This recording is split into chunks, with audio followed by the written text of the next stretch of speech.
Are you ready for it?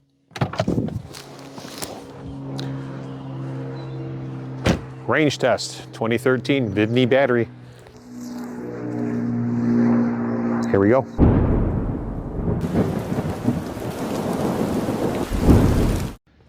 Yeah, you can see it's still plugged in.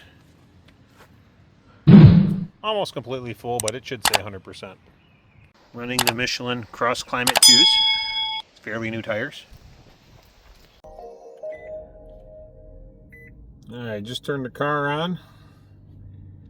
Now I'm going to use my other phone here to take video of what I'm doing here. You can see here I'm at 100%. It says 199 miles worth of range. What I will do is I'm going to take my trip counter. So we got A and B. Let's reset A. 0 miles. See how far we can get. Now, as far as climate control, it will be set to auto and 70. Not going to touch anything else. We're going to leave it at 70 degrees. And right now it's got AC.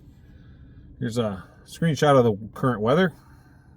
So fairly mild temperatures. The dash says 66 degrees. So it's about 1:30 in the or a little after 1 o'clock in the afternoon. And I'm going to have this phone recording leaf spy as I drive. And before I do that, I'm going to show you a phenomena on the dash. So one thing that I think can be improved upon with Vivne, but it's not a deal breaker. I'm going to show you how to get around it. So, all right, let's take off and see how far this can go. So this is going to be part one of a two-part series. Part one is going to be 2-lane highways, 55-mile-an-hour roads. See how far I can get. Real-world range test. Part two, turn that off. Part two is going to be expressway driving. How far can I get on the expressway with this battery, and how many miles can I go? Now, of course, I gotta be careful that I don't run out of battery before I get home. If I do, I have to get towed. That'll be a nightmare. So I'm gonna try to get back to the house with about 5-ish% left, and we'll see what happens. All right, so let's buckle up. And this is not dangerous activities, YouTube. I have a hands-free mount, so I'm just gonna be recording while I drive and doing some talking, which I like to do. All right, one thing I forgot to do, reset the MP, the miles per kilowatt counter. So I'm gonna stop here. I'm still on the side roads. Oh, not too far from my house. I've only traveled a quarter mile. Let me stop. Let's go through the screens here. Let's erase everything. So average speed, driving distance, elapsed time, we'll reset that. Economy, erase that. And I'll turn this on so you can see there's the average economy, average speed, distance, time. Everything has been reset. So let's go. Turn this off. One thing I don't like about this build is the regenerative braking when you're at a high state of charge. What do I mean by that? You have the single or double bubbles that show you if you have that much power available for regenerative braking. When you're at 100%, this gives you 3, maybe 4 circles available for regenerative braking. But then as you start slowing down, those bubbles will go single and then bounce back and forth, and you feel this pulsing of the braking. And I'm going to try to record it right now so you can see what I'm talking about. So let off the accelerator. And you can see those dropping, coming back. And we'll do it again, going a little bit faster. When you're up to like 55, 60 miles an hour and you let off the accelerator, you're going to see those bounce. And that's my only thing that I've noticed that is different about this car.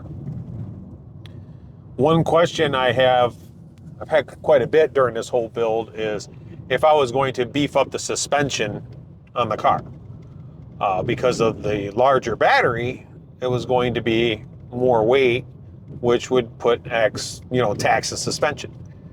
I contacted Vivne with that question because I didn't know how much weight it actually added. And Tracy at Vivne was quickly responded that the total additional weight for the 50 kilowatt hour modules only added 28 kilograms, which is 61 pounds. So if you have a good sized dog, it's like putting a dog in a car. You're not going to upgrade your suspension for adding a dog, are you? So anyway, 61 pounds added weight to this car. So will that affect the efficiency? I don't think so. I don't think 61 pounds is going to make this lose that many more miles per kilowatt hours. So yeah, we're going down the road, and I'm going to try, now I'm going to get up to 60 miles an hour, and I'm going to try this again with the regen so you guys can see what I'm talking about. So when I let off, full backs down to 1, full backs down to, I said, this is, that's kind of annoying. You can remedy that by taking it out of eco mode, and it'll coast, and it won't do that at all. So if that really bothers you, you can take it out of eco mode and it won't do that. So now I'm going to try to stay at about 58 miles an hour, because we all know the Nissan Leaf is under what your speedometer says. So I'm doing 58 miles an hour on my speedometer. I'm actually going to be doing about 55, 54, 55. So I'm going to try to keep it around 58, 59.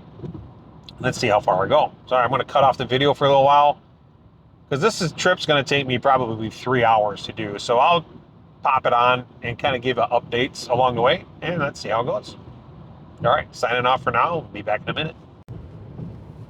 All right, I'm more than halfway through this journey because I got 48% battery left.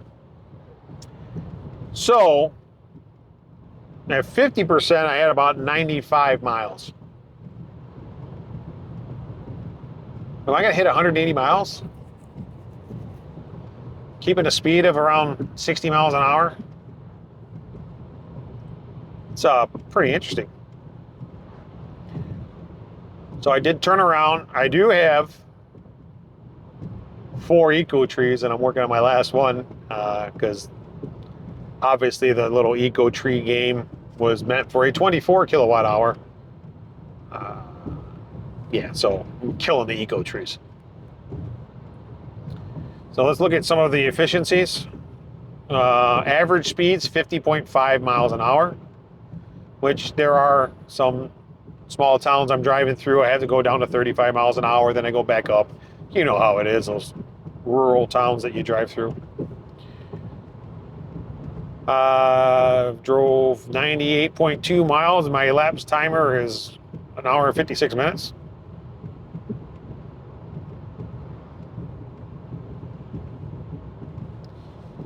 And my average economy is 3.6 miles per kilowatt hour, or 3.7 miles per kilowatt hour. 3.7. And this is pretty much entirely a 2-lane highway, 55 miles an hour. Not too bad. This is the little car that could now. And I'm going to keep pushing it. And I'm going to do Leaf Spy here to see how the modules balance. All right, so I'm going to screen record this.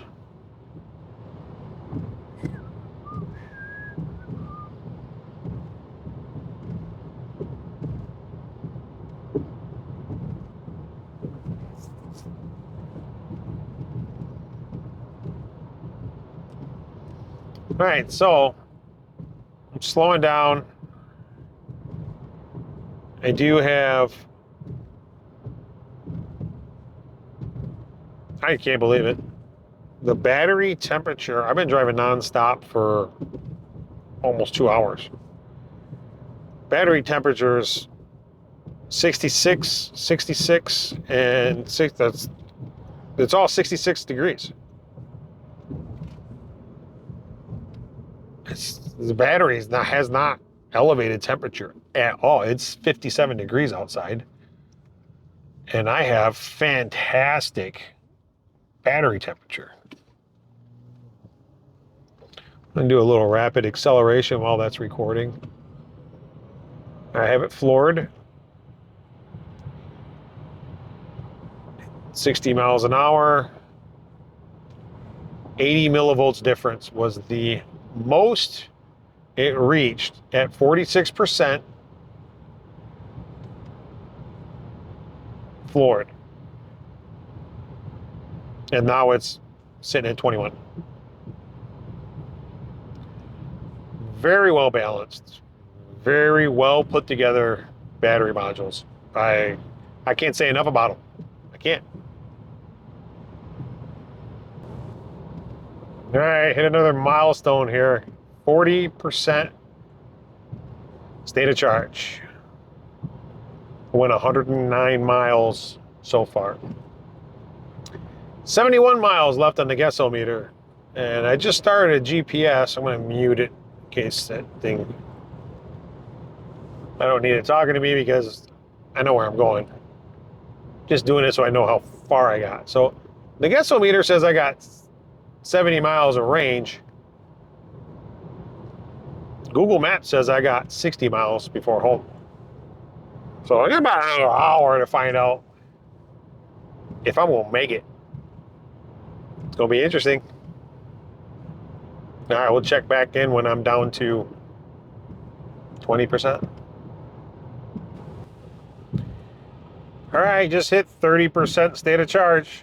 I've been driving for about 2.5 hours straight in this 2013 Nissan Leaf. Would have never been able to do that with the old battery, even when it was brand new. I've traveled 125.5 miles. Currently, the guessometer says I have 60 miles of range, and Google Maps says I have 45 miles to my house. Should be able to make it. Not driving any different. I actually did a hard acceleration. That's what you guys saw with Leaf Spy. So I actually burned an excess amount of energy coming through just to test some things.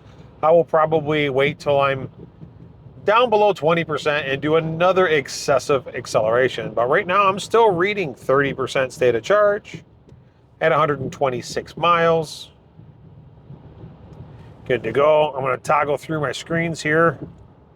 Average speed of 49.6 miles per hour.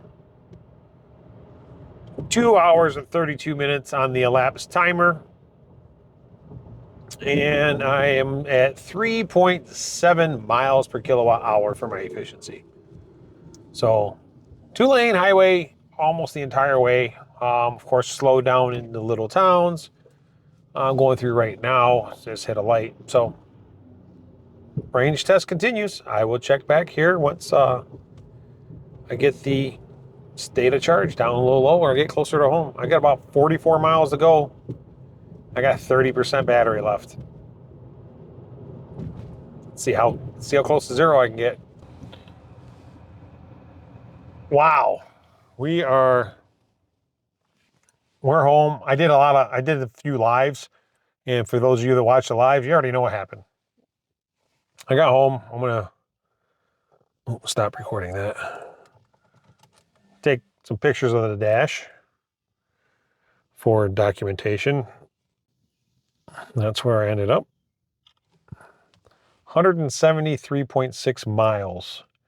Says I can still do another 11.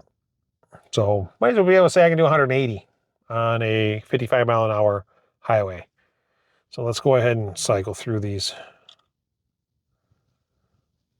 Average of 49.6. 3.5 hours. And my efficiency, 3.8 miles per kilowatt hour. And that's it, guys. Real world.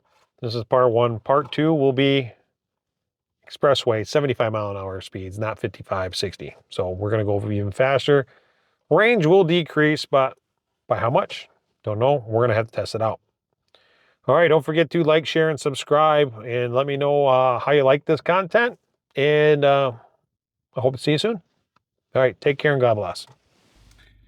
Okay, so I decided to bring this to work, pick up my work truck. I'm going to be out of town for 2 or 3 days. So I was going to level 1 charge this at work until it's back up to full. But let me show you what I ended up with. 180.7 miles. I got all dashes for range. I'm showing about 3% battery off of lease buy. So I ran it down to 3%. And I got 180 miles out of it. Real world range, I got 180.7 miles off a full battery. That's about as far as I'm going to take it down. I was waiting for turtle mode to pop up. It did not, but there you go. I think that's a pretty good first test. Next comes expressway driving.